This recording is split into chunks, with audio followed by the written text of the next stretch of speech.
Glórias a Deus. Todas as vezes que eu vou subir nesse púlpito aqui, eu me lembro de Provérbios 28, que diz que o justo é ousado como um leão, porque eu tenho sempre vontade de correr. Os pastores podem se assentar. Quem me conhece bem de perto sabe que realmente eu tenho vontade de correr, literalmente. Mas eu lembro que o justo é ousado como um leão e aí eu encaro. Glória a Deus. Olha a bancada que eu tenho logo de frente aqui, irmãos, os homens de preto. Deus hoje, pela misericórdia do Senhor, botou uns assim que estão de cinza para amenizar um pouco, porque Ele é Deus de misericórdia. Amém? Vocês estão rindo? É porque não é vocês que estão aqui. Vem aqui para o meu lugar. Queria ver você rir. Glórias a Deus. Nós estamos vivendo dias de glória nesse lugar. E uma grande responsabilidade, é com temor e tremor que hoje eu estou aqui, mas eu sei que tudo isso é privilégio do Senhor, honra do Senhor, e foi para isso que o Senhor me chamou. Amém, queridos? Antes de ler a palavra, eu gostaria de falar um pouco sobre a situação que nós vivemos. Nós vivemos num momento em que nós vemos a violência ser cada dia mais incitada pelos demônios. Oposição ao Evangelho, florescimento do mal, uma sociedade vivendo caos, corrupção, do coração humano procedendo todos os maus desígnios, inversão de valores.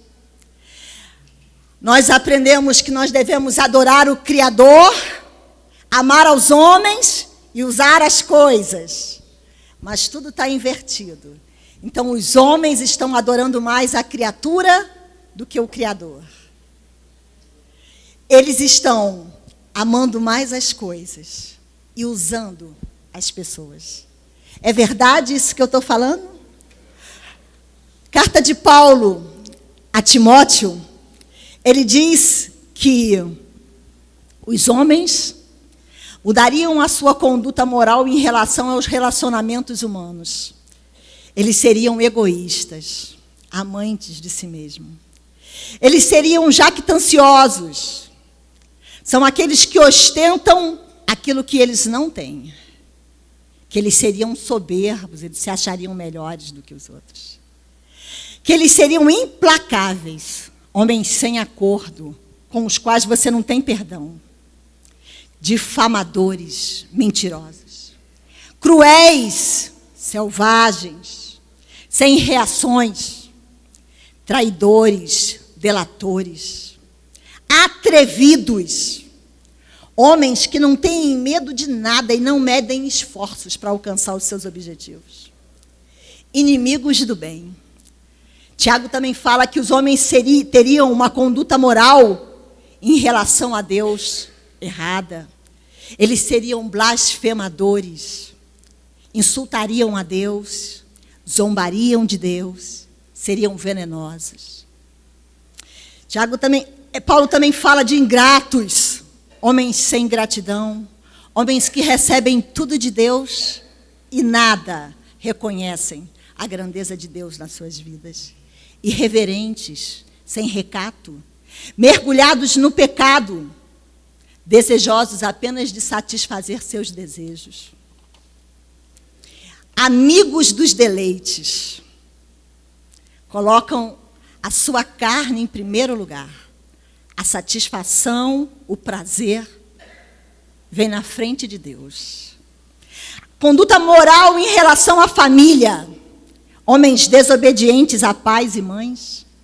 Falta respeito à autoridade. Falta respeito à liderança. Falta respeito a regras e a valores. Desafeiçoados. Sem laços. Sem vínculos familiares. Sem afeição. Ele também fala da conduta moral em relação ao dinheiro. Eles seriam homens avarentos, mais amantes do dinheiro do que das coisas de Deus, adoradores de Mamon. E diante desse quadro, que é o quadro real que nós vivemos ou não é? Pedro nos ensina algo.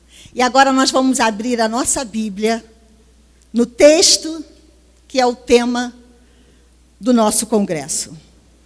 Assentados mesmos, diante desse quadro que eu tentei relatar para vocês aqui, bem resumidamente, para nós não tomarmos muito tempo, Pedro diz assim: por isso, cingindo o vosso entendimento, sede sóbrios, e esperai inteiramente na graça que vos está sendo trazida na revelação de Jesus Cristo. Como filhos da obediência, não vos amoldeis às paixões que tinhas anteriormente na vossa ignorância. Pelo contrário, segundo é santo aquele que vos chamou, tornai-vos santos também vós, mesmos em todo o vosso procedimento, porque está escrito: sede santos, porque eu, o Senhor, sou santo. Pai, nós te adoramos pela tua palavra. Reconhecemos que a tua palavra tudo pode, tudo faz. Nós reconhecemos que a tua palavra não precisa de ajuda e nem auxílio para fazer o que te apraz. E que nesta noite os nossos corações estejam abertos para ouvir a tua palavra. Que mais uma vez possamos nos enchermos das verdades da tua palavra, para que sejamos mais sábios, mais comprometidos contigo, para que sejamos verdadeiramente igreja do Deus vivo, corpo de Cristo. Fala conosco. Tu já tens falado todos esses dias e nós te somos muito agradecidos por tanto, Senhor, que tu tens feito por nós. Continua a falar aos nossos corações e vai mudando e vai retirando tudo aquilo que não é teu e tudo que possa impedir o teu agir nesta noite, neste lugar, seja banido daqui. Porque a glória do Senhor se faz presente neste lugar. Nós oramos em nome de Jesus. Nessa noite eu gostaria de compartilhar com os irmãos 4 atitudes que são necessárias para se viver uma vida de santificação. Você vai encontrar na Bíblia muitas outras atitudes. Você vai encontrar na Bíblia muitos versículos falando sobre santificação, porque a Bíblia fala de santificação desde o primeiro ao último livro. Mas nós separamos apenas 4 para nós meditarmos. O primeiro se encontra na primeira epístola Timóteo, não, na segunda epístola de Timóteo, no capítulo 1, no versículo 5, que diz assim: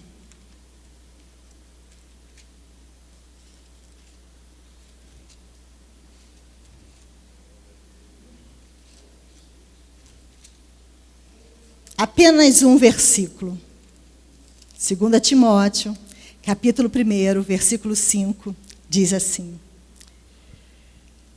pela recordação que guardo de tua fé, sem fingimento, a mesma que primeiramente habitou em tua avó Lóide e em tua mãe Eunice, e estou certo de que habita também em ti.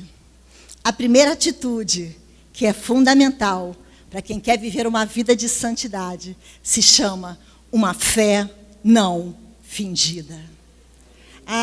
O que seria uma fé não fingida? Uma fé não fingida é uma fé que é capaz de resistir a todo tipo de dor, sofrimento, angústia, afronta, porque é uma fé que está fundamentada no Senhor e não nas circunstâncias, e não na situação. Jó havia perdido os filhos, os bens, a saúde. A sua mulher, em pânico diante daquela situação, diz assim: você ainda retém a tua fidelidade? Amaldiçoa o teu Deus e dá fim a essa tua vida. Jó olha para ela e diz: assim como uma louca, fala tu, receberia o bem do Senhor e não receberia o mal? Uma fé não fingida. Uma vez eu entrei com o Delvani, já falei isso aqui, no enterro de um jovem rapaz que tinha deixado uma filhinha de 1 ano e pouco. E eu me lembro que a esposa dele gritava desesperadamente: que Deus é esse que levou meu marido e me deixou sozinha com uma criança de 1 ano e pouco? Mas quem tem uma vida de comunhão com o Senhor não questiona Deus. Quem tem uma vida de comunhão com o Senhor, quem tem uma vida de santificação, adora a Deus, mesmo na hora da dor. Porque a Bíblia diz que Ele sabe todas as coisas, que todas as coisas contribuem para o bem daqueles que são chamados por seu propósito. Oh, queridos, uma fé não fingida é uma fé que não tem medo da dificuldade que possa aparecer. E é essa fé não fingida que Deus espera da minha vida e da sua vida. Pedro e João estavam prestes a ser presos. E aquelas autoridades chegaram para eles e disseram: olha, vocês têm que calar a boca. Parar de falar desse Jesus. Se vocês não querem ser presos, não querem confusão, não querem problema, é só vocês ficarem quietinhos. Pedro olha para ele junto com João e diz: nós não podemos parar de falar daquilo que temos visto e ouvido. A prisão não significava nada diante da grandeza de Deus. Fé não fingida. Sabe quando eu tenho uma fé não fingida? Quando eu me posiciono diante das situações diárias da minha vida. E muitas vezes, pelo WhatsApp, nós recebemos mensagens que são verdadeiros insultos à igreja do Deus vivo. E sabe o que nós fazemos? Nós rimos, nós repassamos. Não tem problema, não tem nada a ver. Não tem nada a ver se a porta da direita, da esquerda, ou do fundo, ou da frente está zombando e ridicularizando o meu Deus. Não tem problema. Mas uma fé não fingida resiste. Não. Porque quem tem uma fé não fingida não mistura o santo com o profano. Quem tem uma fé não fingida não abusa da graça de Deus.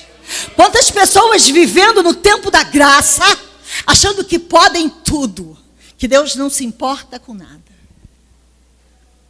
Mas uma fé não fingida seleciona o que vê, seleciona o que fala, seleciona onde pisa.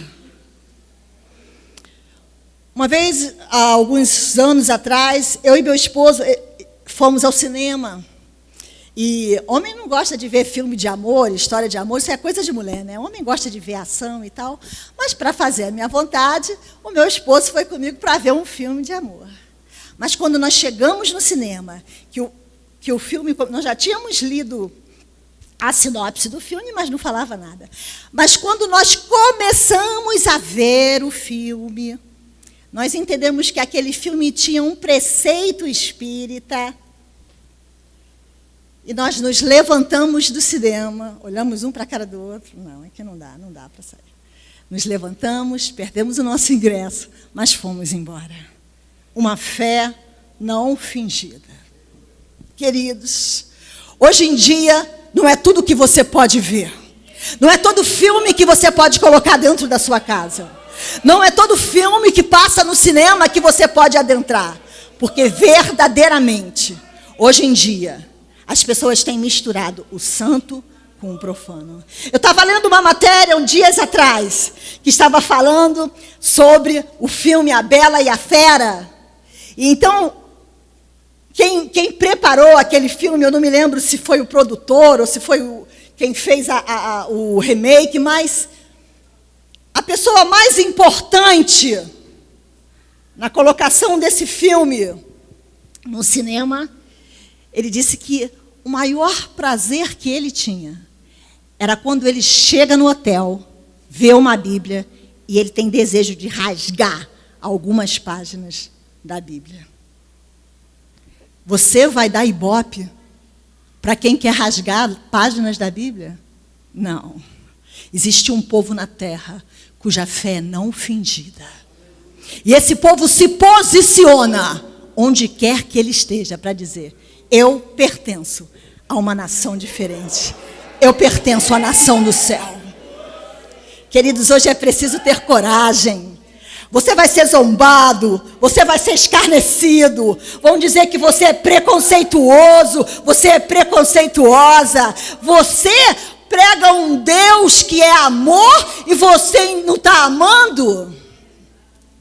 E você vai precisar dizer que você prega um Deus que ama o pecador, mas odeia e rejeita o pecado.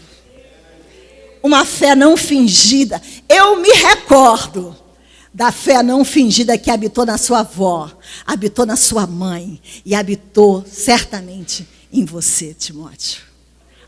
Uma fé não fingida pode ser passada de pai para filho. Uma fé não fingida, uma fé sincera, pode ser passada para o seu filho, quando na hora da dificuldade o alimento falta na tua casa, você abre a sua despensa e diz: Senhor, não tenho nada para o almoço, e você dobra o seu joelho e o seu filho diz: mãe, o que é que nós vamos comer? E você olha para o seu filho e diz: Deus proverá. Uma fé não fingida pode ser passada de avô para neto, de mãe para filho. Quando você está no meio da dificuldade, num leito de dor, com a doença massacrando o teu corpo físico, e você recebe uma visita, e seu filho pensa: coitadinha, ela está nas últimas. E quando a visita chega, quem está no leito tem uma palavra de ânimo superior a quem não está. Tem uma palavra de vida maior do que quem veio visitar. Porque conhece o Deus em quem tem crido. Você deseja uma vida de santificação? Tenha uma fé não fingida. A mesma que habitou em Lloyd, em Eunice e também em Timóteo. Uma fé que é sustentada pelo conhecimento que você tem do teu Deus e não pelas circunstâncias que te cercam. A segunda coisa, a segunda atitude que eu coloquei aqui, que nós devemos ter, e que todo aquele que verdadeiramente busca uma vida de santificação, sem a qual ninguém verá o Senhor, é um amor não fingido.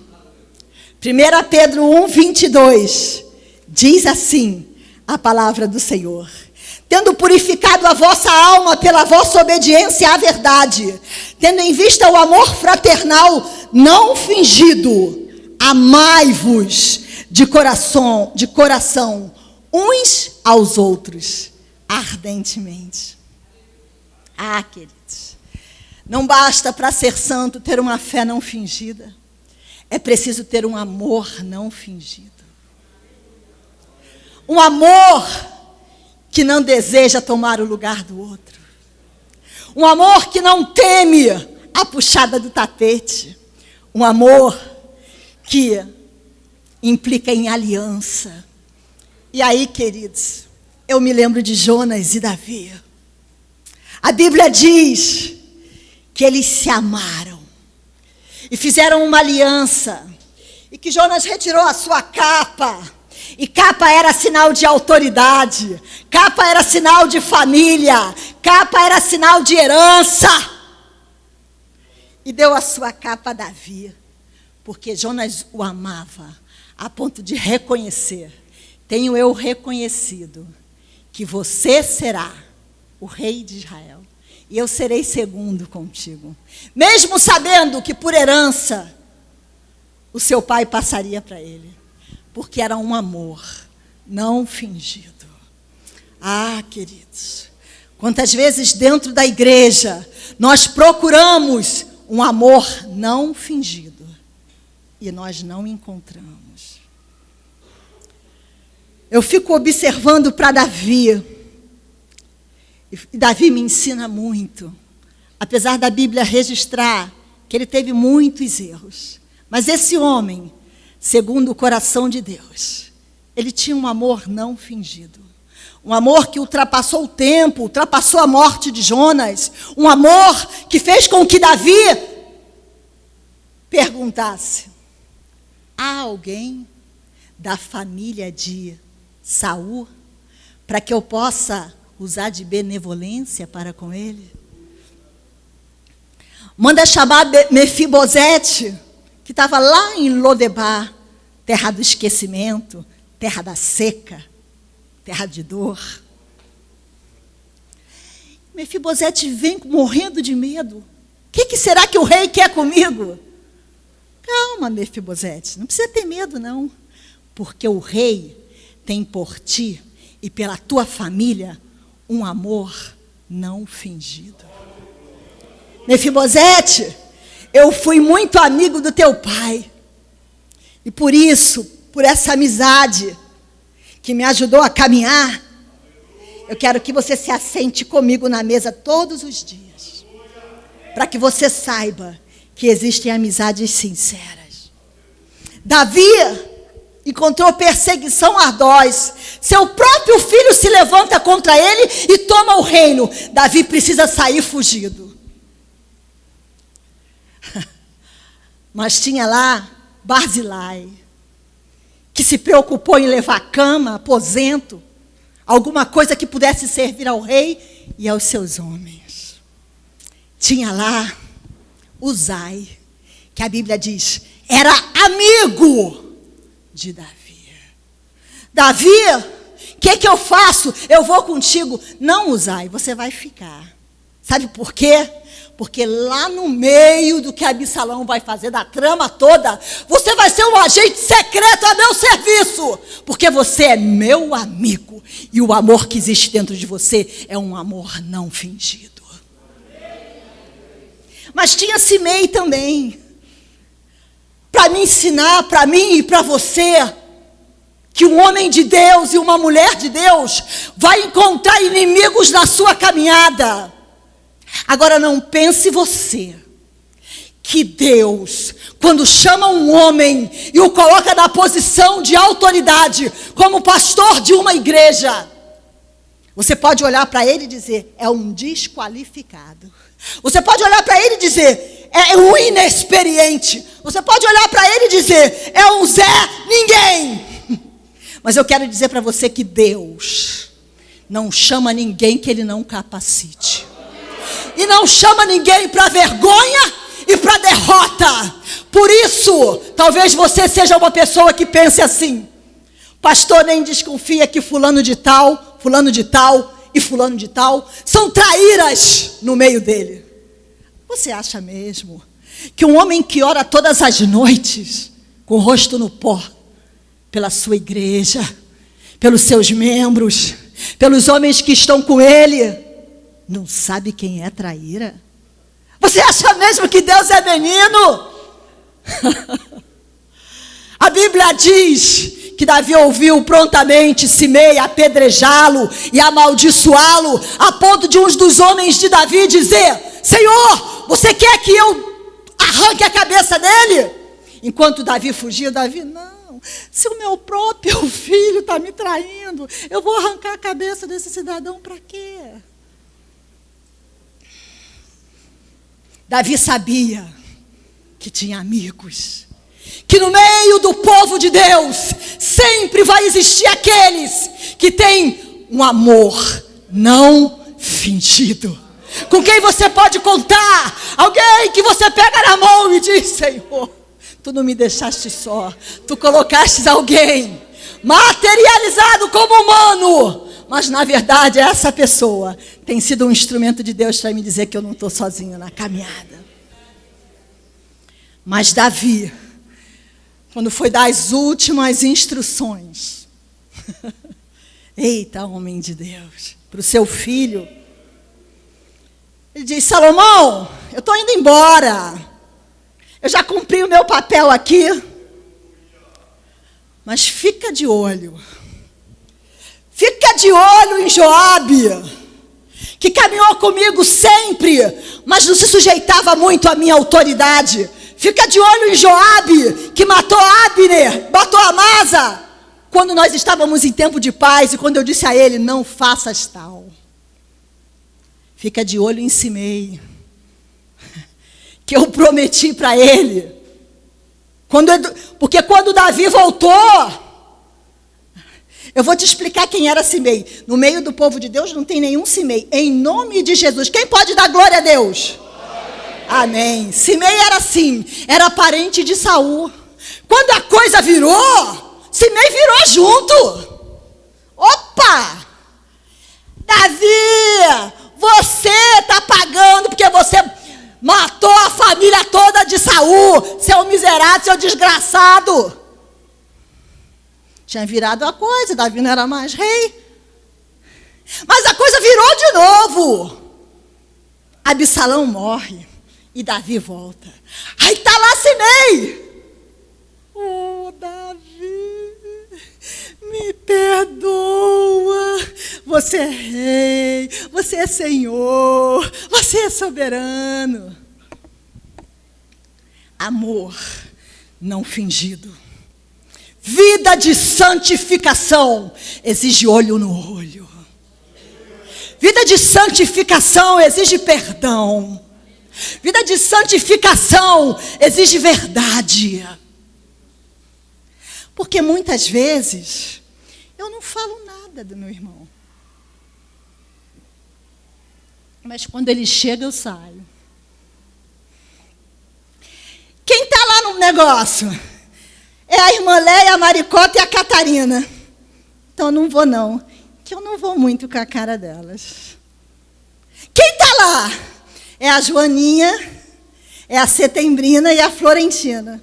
Então estou dentro, que eu gosto dessa patota. Fé, não. Amor, não fingido. Você trabalha para uma patota? Você trabalha para um grupo de elite na igreja? Ou você é um adorador em potencial e um servo do Deus vivo, pronto para fazer a diferença onde Deus te chamar? Vida de santificação exige fé não fingida e amor não fingido. Hipocrisia, querido, nós precisamos tirar do nosso meio. Quantas vezes um irmão chega para nós e nos conta um segredo e nós simplesmente dizemos: eu vou guardar segredo. E logo em seguida: olha, eu vou contar para você, mas você não conta para ninguém. Mas fulano está passando assim, assim, assim, assim, assim, assim, assado. Onde está a tua palavra, a tua fidelidade, a tua dignidade como servo de Deus? Quantos irmãos que para pedir oração por alguém precisa expor a vergonha alheia? Precisa expor o irmão, expor a irmã, expor o lixo, a nudez. Sabe para que você foi chamado? Para cobrir a nudez do teu irmão. Vida de santificação significa cobrir a nudez do seu irmão. Realmente, ela é assim, ela é fraca nisso, ela é fraca naquilo. Não, minha irmã. Seja o cobertor que cobre a nudez da tua irmã que você ama. Diga, aonde faltar alguma coisa, eu estou aqui para completar. Porque nós somos corpo que assim, bem ajustados, fazemos o serviço para Deus, que é o cabeça. Tem gente que não fala nada, mas boicota. É fulano? Ou então diz, olha, é fulano. O que você acha de fulano? Não, então, não vamos não. É uma programação que quem está na frente é fulano. Não vamos não. Ou então ele não faz nada disso, ele não fala nada.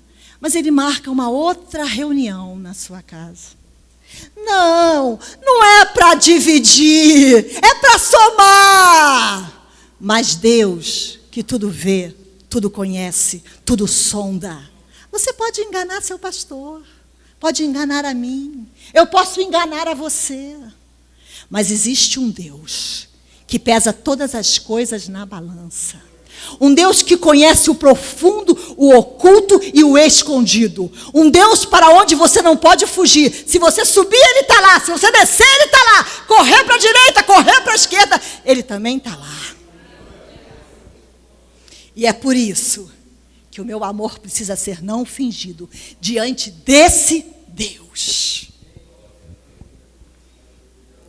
Eu me lembro que nós precisamos ter muito cuidado com aquilo que nós falamos, queridos, porque é muito sério. Eu posso machucar meu irmão, eu posso ferir.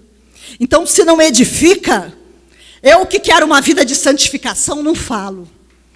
Eu me lembro que uma vez, eu já contei também isso aqui, mas a gente repete para a gente lembrar e não fazer igual. O nosso carro foi roubado na porta da igreja, foi arrombado. E levaram o nosso som, e levaram, nós tínhamos assim, era uma bolsa de CDs. E levaram o nosso som e os CDs.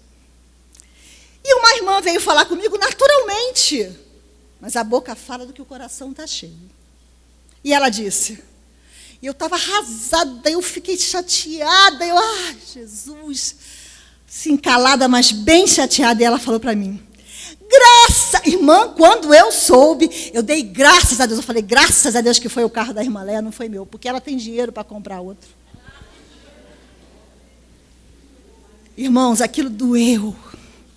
Falei, irmã, tá bom. Não sei se aquilo foi um elogio ou se foi uma crítica. Mas eu levei como uma grande facada. Vamos lutar para que na nossa vida de santificação, sem a qual ninguém verá o Senhor, o nosso amor seja não fingido. Que eu olhe para o meu irmão no meio da dor e sinta a dor que ele sente. Que quando eu olho para o meu irmão no meio da alegria, eu sinta a alegria que ele sente. Amém, queridos? A terceira coisa que eu separei como uma atitude para quem quer viver uma vida de santificação, se encontra lá em Efésios 4, 25, que diz assim, deixai a mentira e falai a verdade cada um com o seu próximo, porque somos membros um dos outros. Quer vida de santificação aí? Quer vida de santificação aí? Quer vida de santificação aí? Deixa a mentira. Abra mão da mentira. E que mentira? Quando eu digo, consegui um atestado falso, ganhei uma semana no trabalho, porque estava muito cansado, é mentira. Quando eu sei de alguma coisa e eu não me meto, é corrupção passiva. Mas eu não vou me meter não, que pode sobrar para mim. Aquele que pode fazer o bem e não faz, comete pecado. Irmã, anota aí. Eu vou comer hoje, mas pode ter certeza que eu pago meu vale domingo que vem. Tem vale aqui que já não vale mais, porque os anos se passaram.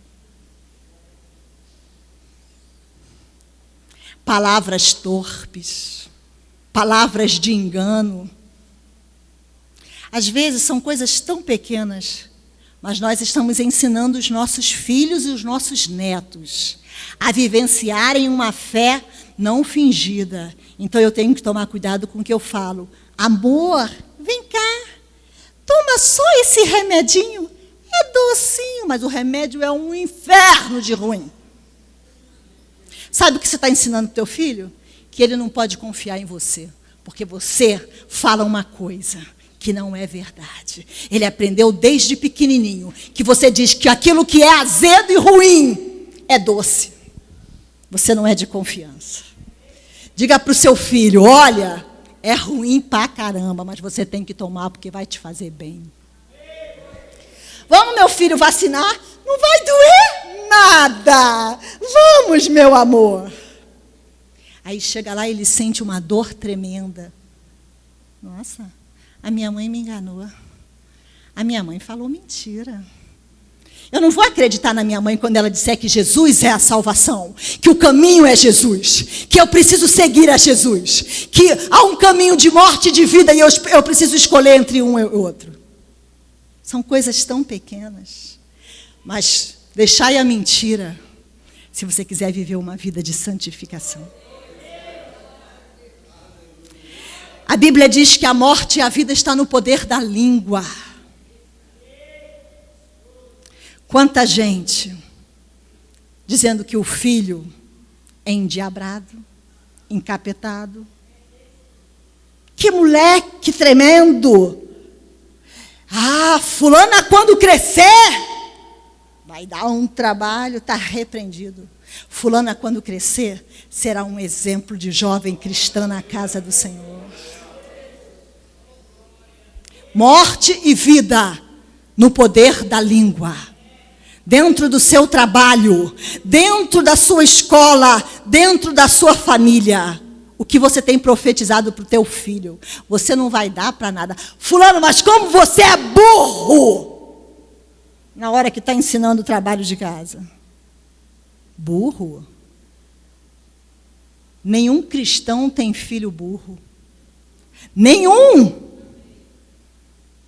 Porque se seu filho é herança, se é presente de Deus, Deus não dá nada estragado para ninguém e nem fica devendo nada a ninguém. Pelo contrário, aquilo que você não imaginou, além do que você pediu, além do que você pensou, é isso que Deus faz por mim e por você. Mas às vezes a gente não fala, mas a gente pensa. Aí você faz caras e boca. A irmã pegou o microfone e você... A irmã deu uma ideia, você...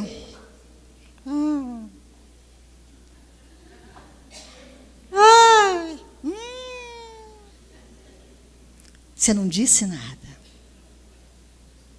Mas o seu rosto disse tudo.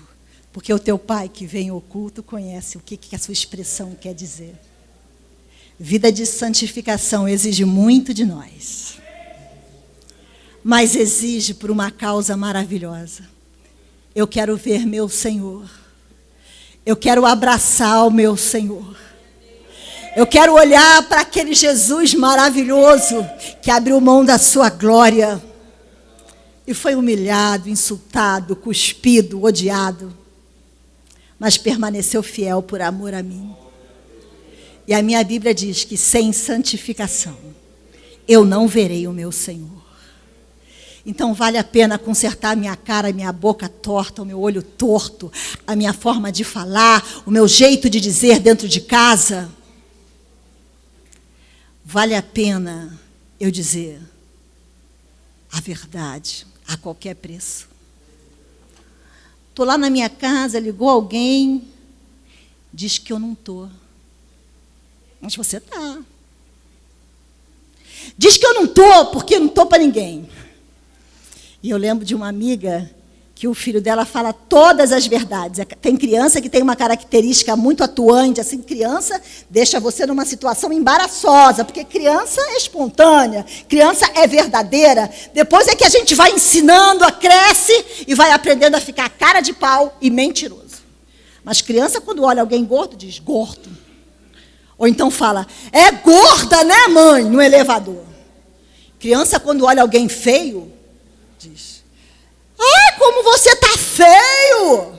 Aí a mãe quase morre, né? E essa criança falava tudo.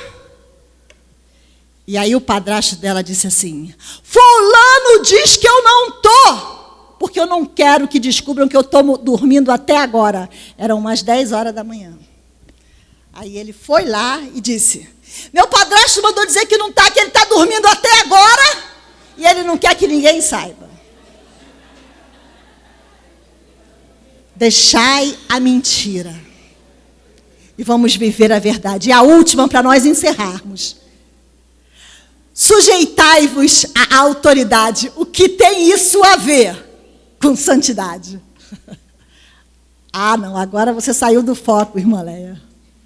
1 Pedro 2,13 diz assim, sujeitai-vos a toda instituição humana por causa do Senhor, quer seja o rei como soberano, quer as autoridades como enviadas por ele, tanto para castigo dos malfeitores, como para louvor dos que praticam o bem, porque assim é a vontade de Deus, que pela prática do bem façais emudecer a ignorância dos insensatos. Quer uma vida de santidade? Comece a honrar a autoridade. E muitos de nós, dentro da igreja, não entendemos o que é autoridade espiritual. Não há vida de prosperidade se você não estiver debaixo da autoridade.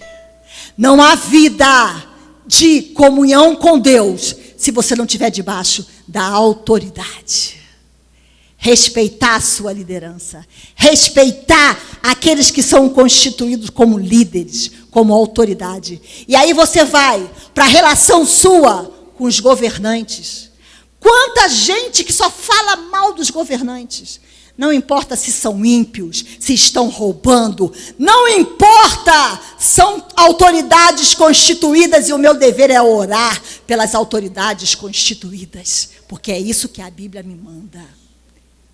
A Bíblia diz que o marido é o cabeça da mulher. E ele vai ser o cabeça da mulher em todo o tempo.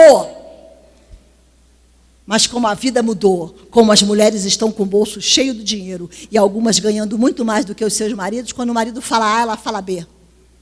Quando o marido fala C, ela fala D. Aqui em casa não vai ser assim não, mas não for fazer mesmo, mas não obedeço mesmo. Vida de santificação, sem a qual ninguém verá o Senhor. Ah, mas a cultura mudou, o povo mudou, o mundo mudou, eu não aceito isso.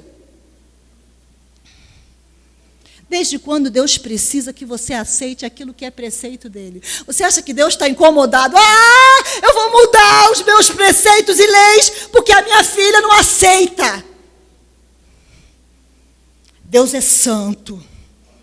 E Ele coloca claro para nós, com todo o amor, que há opções e escolhas na nossa vida. Faça a escolha certa e você vai ter a recompensa certa. Faça a escolha errada e você vai receber a devida recompensa pelo seu erro. Por isso, queridos, vamos aprender a honrar os nossos maridos. Marido, você que deixa tudo na mão da sua mulher, você que está vivendo igual o padrão da sociedade moderna, que tem uma mulher que é atuante, uma mulher que é proativa, uma mulher que é falante, que resolve tudo, que é inteligente, e você tem se acomodado na sua cadeira de balanço em casa, é hora de você se posicionar como sacerdote do seu lar. Porque isso também é vida de santificação. Sabe por que tem tanta boiolagem hoje? Porque não tem homem com padrão de homem para ser referencial para os meninos. Nós somos padrão nessa terra. Você, mulher, tem que ser vista como padrão, como diferença. Alguém que está disposta a pagar o preço. Pode ser debochada, podem rir de você, podem dizer que você está fora de moda. Mas quando a coisa apertar, vai ser para você que vão pedir oração. Porque conhece a tua intimidade com Deus. Pode dizer que você é machista, que você é ridículo, que você não se enquadra no padrão. Não se enquadre mesmo. Seja quadrado, porque você vai morar numa cidade quadrada, a Jerusalém celestial. Ela foi feita quadrada e lá só vai entrar quadrado. Na chefia, no trabalho. Quanta gente que o chefe diz, faça assim. Ele às vezes não fala nada. Mas dentro dele ele pensa, eu não faço de jeito nenhum. Está na minha mão um projeto, eu vou fazer do meu jeito. O chefe diz assim, olha, é para você fazer isso, isso e isso. Você faz aço, aço e aço. Mas todo dia está com a Bíblia aberta lá. Aleluia! Glória a Deus! Eu sou homem de Deus, sou mulher de Deus. Homem de Deus e mulher de Deus se sujeita à autoridade. É exemplo dos fiéis aonde ele entra. É exemplo dos fiéis como líder, como chefe, como empregado, como empregador. E a Bíblia tem um padrão de autoridade que deve ser seguido. Autoridade governamental deve ser respeitada. Pai e mãe deve ser respeitado. E os jovens que estão aqui, hoje em dia, ninguém quer respeitar mais pai e mãe. Quer viver muito na terra? Você quer viver? Quer ser bem-sucedido? Sabe aquele concurso maravilhoso que você quer? Honra teu pai e tua mãe. Porque senão você vai ficar batendo na tecla do concurso a vida inteira e não vai passar. Porque há uma promessa. Honra o teu pai e a tua mãe para que te vá bem e se prolongue os teus dias sobre a terra. Ah, mas eu honrei quando era solteira, agora eu casei e não honro mais. É para honrar até o último dia de vida. É para ligar, é para se inteirar, é para morrer no bolso quando precisar. É para viver uma vida de honra a pai e mãe. Dentro da igreja, você ama seu pastor? Viva uma vida de fidelidade. Teve um membro que quando saiu daqui, ele disse assim: eu vou sair. Eu vou sair porque eu não concordo muito com algumas coisas aqui. E eu vou sair. Agora eu vou dizer para você: fulano, fulano, fulano, fulano, tudo pensa igual a mim, fala mal, fala isso, fala aquilo outro, fala aquilo outro, fala aquilo outro. Mas está aí tudo aí no meio. Ficou feio para quem? Ficou feio para quem? Quem honra pastor, não fala mal de pastor na sua casa, na hora do almoço, comendo batata frita e tomando Coca-Cola. Quem honra pastor, está do lado dele, venha o que vier. Ah, pastor, a igreja desabou.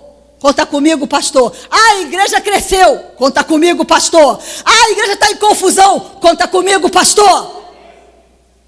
Porque conhece o dever de que é honrar a autoridade.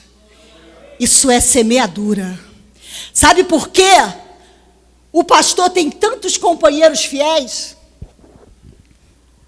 Porque a vida dele toda foi fiel às autoridades a quem ele teve que servir. Sabe por que a irmã tem tantas companheiras fiéis? Porque a vida inteira semeou fidelidade, sinceridade e amor não fingido. Então, quando chega ao patamar de liderança, Deus diz: agora é a vez de você colher aquilo que você plantou. Glórias a Deus. A igreja pode se colocar de pé.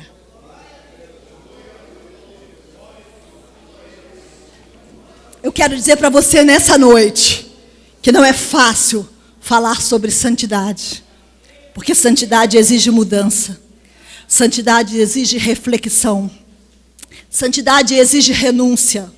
Eu quero dizer para você que a primeira pessoa para quem Deus está falando nessa noite é para mim. É que eu preciso mudar, é que eu preciso reconhecer meus erros, a minha pequenez, e viver uma vida de fé não fingida, de amor não fingido, de deixar a mentira em todos os aspectos e de aprender a respeitar e a viver a submissão que me é destinada pelo meu Deus e Senhor. Amém? Quero pedir ao pastor Delvani que ore com a igreja. Queridos, nós estamos nesses 3 dias de festa e Deus tem falado de uma maneira tremenda. Nessa noite eu quero te pedir que deixe que a glória de Deus invada a sua vida. E comece a dizer para o Senhor: Senhor, onde é que eu preciso mudar? O que é que eu preciso melhorar? Senhor, onde é que precisa haver restauração? Deus, eu quero viver uma vida de santidade, porque é possível ser santo aqui nesta terra. É possível ser separado. Comece a falar, feche os teus olhos. O pastor Delvani vai orar. Não fica pensando em quem falou.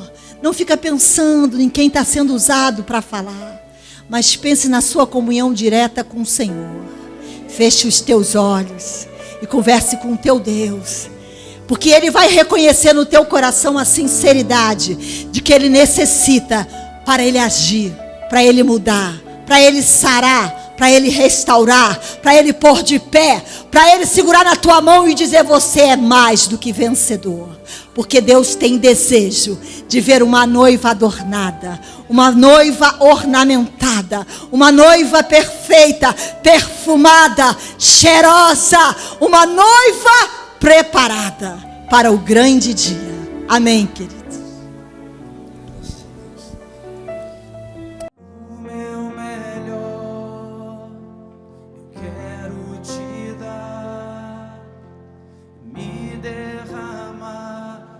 os teus